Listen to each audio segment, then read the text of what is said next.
Bruntsy. So back to recruiting. Nebraska feels obviously pretty good about Odom. They know, we know the work's not done yet. But if we talk about past tense, pretty good replacement for CJ. Different kind of replacement for CJ. How'd you look at Odom saying yes? Yeah, I mean that was a pretty good pivot. I think what you have with Odom is, a rangy corner, and if you watch him play, and you watch the film a little bit, but you also talk to some guys that have seen him play 7-on-7, and I mean he's an aggressive defensive back and good cover corner. And I think an important one, just in terms of who he's connected to down there. And I think it's probably fair to have a conversation about the work Nebraska's done in Florida, because we had that conversation back. What was the 20 class? They had a lot of commits from that state, not many guys who stuck around. And I think what you're seeing with the way that they've recruited the state this time around, Nebraska has, the difference being you're having guys that are coming up here and having success and playing early in their careers. And I think that makes a huge difference in terms of retention. I think it makes a huge difference in terms of, what you're able to do as a recruiter in subsequent classes, where, Jakori Barney is a name down there. Jakori Barney had a hell of a freshman year.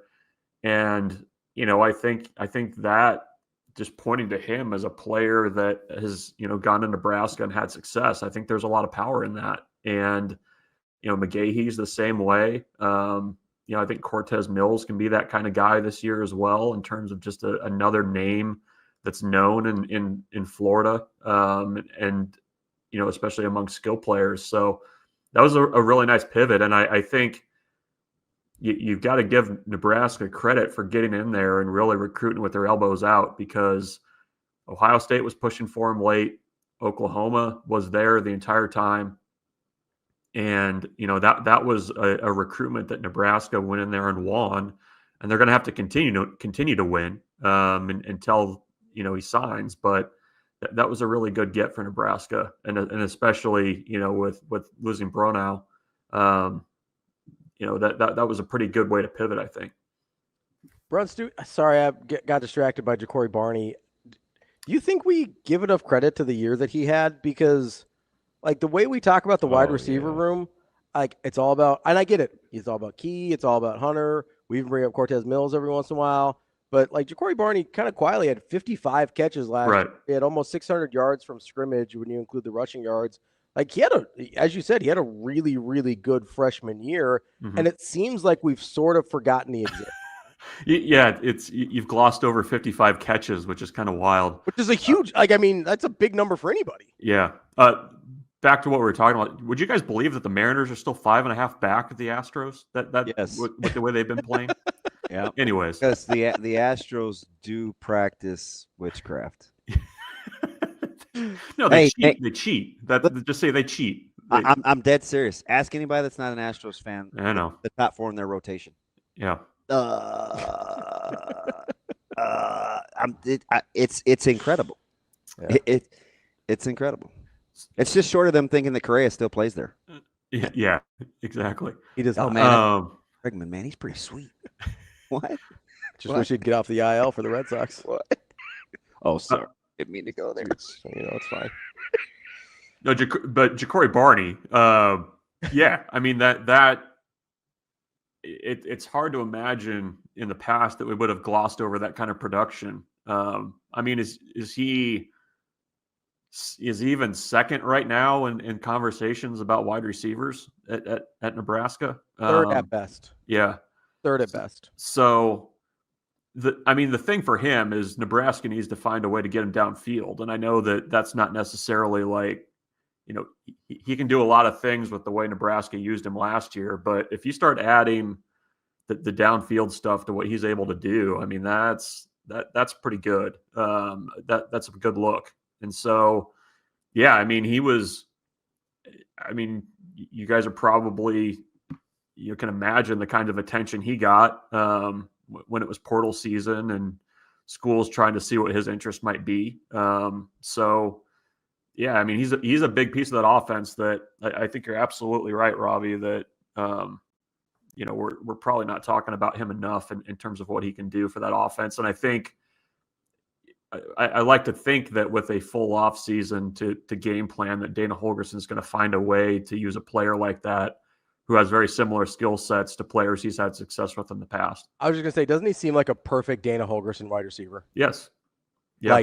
Like if I could build one in a lab, it would almost look like Jakori Barney. If I was like, hey, you get a you get a Dana Holgorsen offense and Dylan Raiola as your quarterback, I would say, yep, it's going to look a lot like Jakori Barney. I mean, how soon did the Tank Dell stuff start when Dana came? I mean, I'm going back all the way to like Steve Slayton. Right. But you're right. Tank Dell came up like first press conference. It was like, hey, this guy reminds me a lot of Tank Dell. This guy. He told me. Jakori even said it too. He's like, yeah, he said I remind him a lot of Tank Dell. And I mean, there's a very distinct type that Dana's had success with, and I think Jakori really fits the bill there. Let me kind of along the lines of Barney, even though I don't think it's going to be him. But if Nebraska was going to be better than average in one of the return areas, would you pick punt return or kickoff return? I think kickoff, and I think that's just I think that's more the nature of college football now. Like, I think it's Mike Riley said this back in like 2015, 2016, whenever it was, about how he at the time said, college football is changing. It's harder to be a good team returning punts. Nebraska is going to return punts. Like that's going to be something that's going to be baked into what they're going to do now. I mean, Mike Eckler's done that everywhere and really emphasized that. But I think you'll see some better returns with the kickoff stuff. I think just decision making will probably be coached a little bit better. Like that's just knowing when to bring it out, when not to. I mean, the kickoff stuff also to me is like that's where you can flip the field position stuff in a hurry. If you're starting from a couple times, you bring it out past your own 30 versus some of the stuff that Nebraska's done in the past that's just frankly leaves you scratching your head. I think that's where you can have an impact, and I think they've got enough athletes and guys that have done it in the past to where you'll be able to see it, I think, a little bit more on kickoffs. But I mean, that's a good question because the punting piece and the punt return piece, they're going to try to make big plays there. But I just think it's kickoffs a little bit more ready-made, just with the way college football is now. It's just harder to keep the ball in the field of play punting than it is kickoff returns, right? If all else fails and guys know they can fair catch it, it's like, well, this has not been that easy for Nebraska. But I shouldn't even say when they batted it back out of the end zone, when the cover guy knocked it back into play, catching it at the 1 and stepping out of bounds. I mean, it's not a high bar. Yeah, I guess I would still say punt returns. Yeah. What about? I mean, because you get a couple big returns, it's going to look a heck of a lot different than it's looked in the past, numbers wise, especially. They happen more, and you probably are going to. It's a lot harder just to punt the ball out of bounds, like it is to kick the ball through the end zone or to pooch it high in the air. You know what I mean? That's fair. Mm-hmm. I don't know. I do think with kickoffs, it's easier to avoid dynamic returners. You just kick it out of the end zone. Yeah, we just let guys from Wisconsin. Never mind. It's very traumatic. Bruntz, I want to return to a recruiting question here. There was obviously Claude Puma was on campus and had the cool photos with Dayton Raiola and all that kind of stuff. Are you hearing anything on the offensive tackle out of Chicago? Yeah, I've heard it's gone back and forth a lot. It's kind of interesting talking to folks in our network that cover kind of his group of finalists, and hey, what do you hear and what's the confidence level? It changed day to day with him, and I think that there's legitimate question in his mind of kind of finding the right place versus everything else that kind of comes along with it, with the NIL piece and feeling at home and that kind of thing. So, I have not heard at this point that one team is definitively in the lead right now. A couple days ago, it felt like Auburn was kind of in the pole position for him, and then Florida kind of the same way. I think Nebraska's in a good spot as well, with being a little bit of a different look than maybe those other schools. So, it's one of those recruitments kind of similar to Odom's, where it's a little bit more old school, a little bit more back and forth, in kind of making that decision. But definitely a player that, very new to football, that a lot of clay to mold there, for an offensive line coach. So we'll continue to report on that one. And it feels like one of those that probably has a few more twists and turns left before decision day. All right, so July 1 is kind of a date of significance coming up with whatever Larry Miles does. Do you think Larry Miles and what he does get the sense it has anything to do with or for Nayland Scott?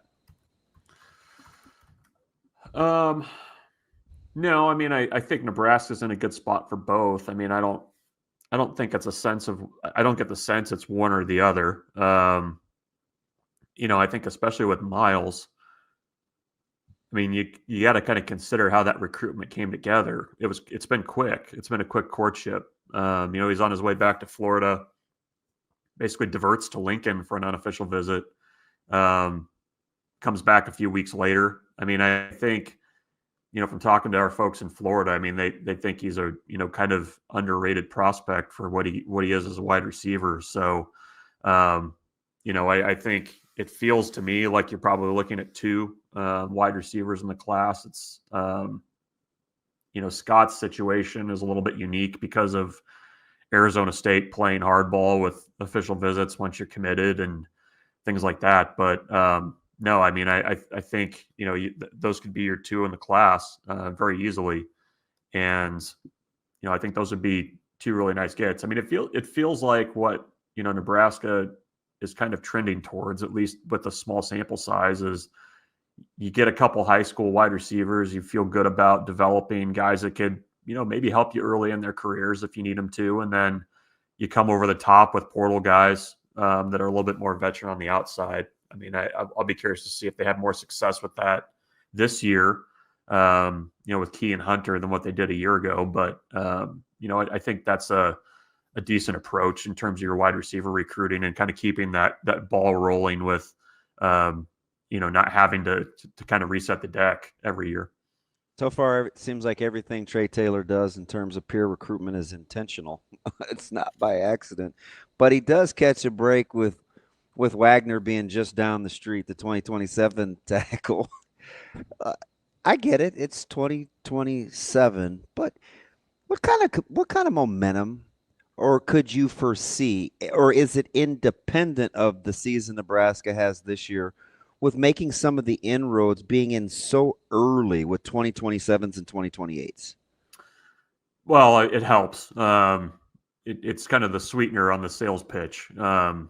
And I don't recall the quarterback has to be your Pied Piper for the class. And I don't recall a quarterback that's been this all in on the peer recruiting stuff than Trey Taylor. Pretty public. Yeah. Well, and I think Kalen, but he didn't have the reach. No. And the guy who had the reach, but I don't know that he always kind of felt a little bit reluctant to me, was Jebbia. He's the guy that I kind of get to as had the connections with top end talent, was kind of in the right area.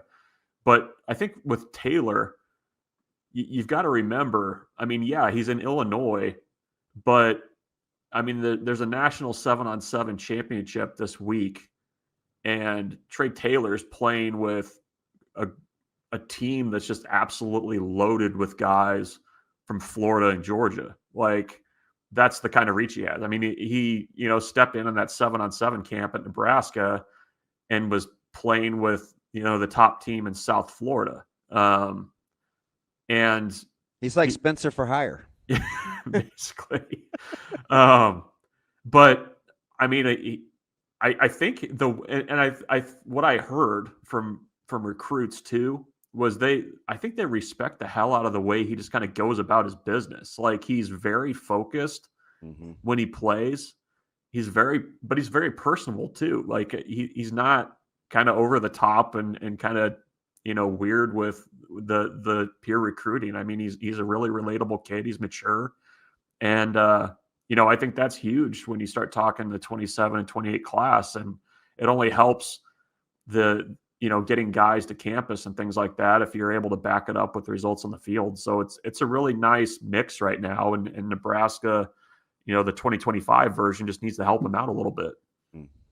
That's our guy, Michael Bruntz, Husker247. Bruntz, appreciate the time as always. Good stuff. And see if we can come up with some more random baseball stuff for you next week. McCutcheon wasn't controversial enough. I kind of wanted some validating, and that was a little too easy for you. I don't feel like I stretched your talents. No, but I learned something. It did. I was not aware that it had gotten as bad as it did. So thank you for enlightening me this morning.